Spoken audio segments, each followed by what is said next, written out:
ఒక tipper lorry ఒక scooter గుద్దుకుంటే దాన్ని వైరం అనరు, విధ్వంసం అంటారు. ఒక పులి ఒక జింక తలపడితే దాన్ని వైరం అనరు, వేట అంటారు. ఇది కేవలం ఒక మ్యాచ్ కాదు, అదొక స్టేట్మెంట్. భారత్ ది ధర్మ, పాకిస్తాన్ ది కర్మ. భగవద్గీతలో శ్రీకృష్ణుడు చెప్పాడు, యదా యదా హి ధర్మస్య గ్లానిర్భవతి భారత అభ్యుత్థానమ ధర్మస్య తదాత్మానం సృజామ్యహం. అంటే ఎప్పుడైతే ధర్మం గెలిచి అధర్మం ఓడిపోతుందో అప్పుడు సమతుల్యత ఏర్పడుతుంది. కానీ నిన్న జరిగిన మ్యాచ్ సమతుల్యత గురించి కాదు, అదొక విధ్వంసం. చెడుపై మంచి మళ్ళీ మళ్ళీ ఎలా గెలుస్తుందో చెప్పే ఒక స్పష్టమైన ప్రకటన. ఇండియా 8, పాకిస్తాన్ 1. ఇవి అంకెలు కాదు. T20 ప్రపంచ కప్పులలో 9 సార్లు ఈ రెండు జట్లు తలపడితే పాకిస్తాన్ గెలిచింది కేవలం ఒకే ఒక్కసారి. భారతదేశం నిన్నటి విజయంతో 8వసారి గెలిచింది. ఇది కేవలం ఒక మ్యాచ్ కాదు, అదొక స్టేట్మెంట్. భారత్ ది ధర్మ, పాకిస్తాన్ ది కర్మ.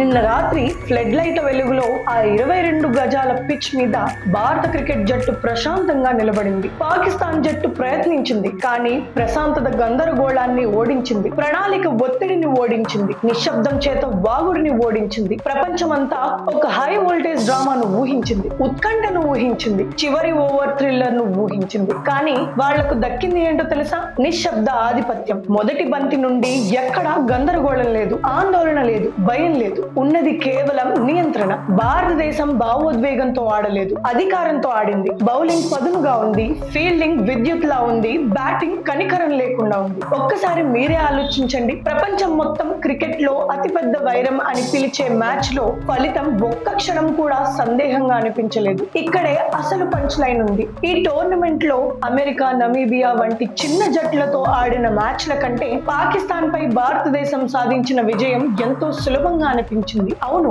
గొప్ప వైరం అని పిలువబడే మ్యాచ్ పసికూనలతో ఆడిన మ్యాచ్ కంటే తేలికగా ముగిసింది. ఇది అహంకారం కాదు, ఇది నిదర్శనం. నిన్న మ్యాచ్ లో ఇంకో విషయం ప్రత్యేకంగా నిలిచింది. అదేంటో తెలుసా? పాకిస్తాన్ నిశ్శబ్దం. ఎప్పటిలా అనవసరమైన స్లెడ్జింగ్ లేదు, పిచ్చి కూతలు లేవు, వెర్రి చేష్టలు లేవు, కెమెరాల కోసం చేసే నాటకాలు లేవు. పాకిస్తాన్ కి కొంచెం బుద్ధొచ్చినట్టుంది. సూర్యకుమార్ యాదవ్ వికెట్ తీసినప్పుడు ఉస్మాన్ తరీక్ అనే కొత్త బౌలర్ వెటకారంగా తల వంచి నమస్కారం పెట్టడం తప్ప పెద్దగా రెచ్చగొట్టే ప్రయత్నాలు జరగలేదు. పాపం ఆ బౌలర్ గురించి చాలా హైప్ ఇచ్చారు, కానీ మన బ్యాట్స్మెన్ కు అతను ఒక లెక్కలాగే అనిపించలేదు. విచిత్రం ఏంటంటే ఈ మ్యాచ్ శ్రీలంకలో జరగడం పాకిస్తాన్ కు ఒక అడ్వాంటేజ్, కానీ భారత్ కి అలాంటి అడ్వాంటేజ్ ఏమీ లేదు. మరి ఏం జరిగింది? ఎప్పుడైతే క్రికెట్ నుండి ఈ అనవసరమైన అరుపులను తీసేస్తారో అప్పుడు నైపుణ్యం అనేది నగ్నంగా బయటపడుతుంది. నిన్న అదే జరిగింది. భారతదేశానికి మాట్లాడాల్సిన అవసరం లేదు, రెచ్చగొట్టాల్సిన అవసరం అసలే లేదు. ఎందుకంటే ఆ పనంతా స్కోర్ బోర్డ్ కి వదిలేశారు. అది చాలా గట్టిగా మాట్లాడింది. ఈ 8-1 రికార్డ్ యాదృచ్ఛికంగా రాదు, ఇది వ్యవస్థల వల్ల వస్తుంది. మన దేశీయ క్రికెట్ నిర్మాణం వల్ల వస్తుంది, మన బెంచ్ స్ట్రెంత్ వల్ల వస్తుంది, మన ఫిట్నెస్ ప్రమాణాల వల్ల వస్తుంది, మన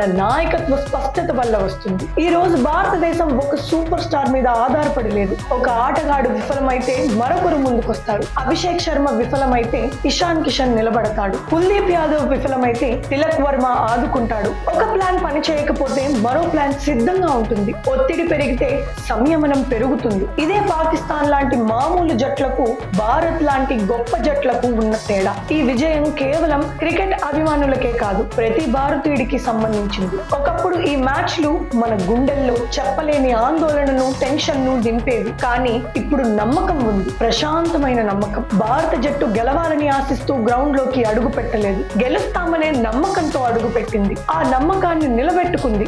ఆశ నుండి నమ్మకంకు మారడమే అసలైన కథ.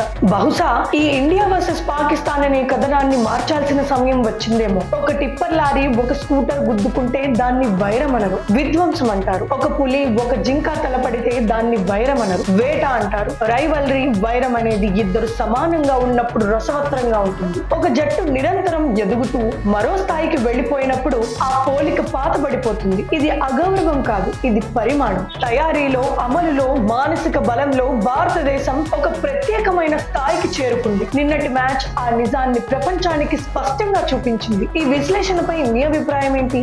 నిజంగానే ఈ వైరం ముగిసిపోయిందని మీరు అనుకుంటున్నారా? కింద కామెంట్స్ లో చెప్పండి. జై హింద్.